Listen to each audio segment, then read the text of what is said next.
ก็ลุยน้ำอยู่พื้นนี่ลอดเข้ามาทางรถเลยโอ้โหพิลึกเว้ย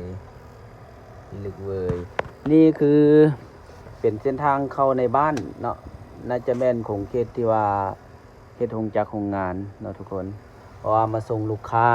เอิ้นเนาะเอามาแต่อ่า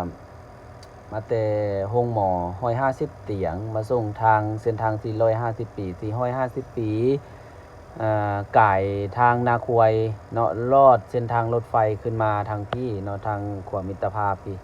แล้วก็เข้ามาส่งลูกค้าอยู่ทางในพี่โอ้เนาะอันนี้คือบอนลูกค้าอยู่อันนั้นคือทางเข้ามาเบิ่งยังเป็นทางดินแดงอยู่แต่อยากให้ทุกคนเบิ่งนี่เห็นบ่พี่ลึกเลยก็เฮาลุยเนาะอันนี้คือขี้ตมเด้อน้ำขี้ตมแบบว่าท่วมมานะมาเถอะรถก็เฮานี่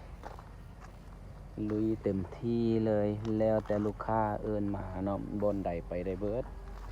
ถ้าว่ารถคาก็ให้ลูกค้าสุขสวยเด้อ ถ้าลูกค้าบ่สุขสวยมันก็ไปบ่ได้บางบ่อนนี่เนาะแต่ว่ามันเป็นสายลุยเนาะสายลุยรถแฟกเด้อเนาะจะเป็นเส้นทางดินแดง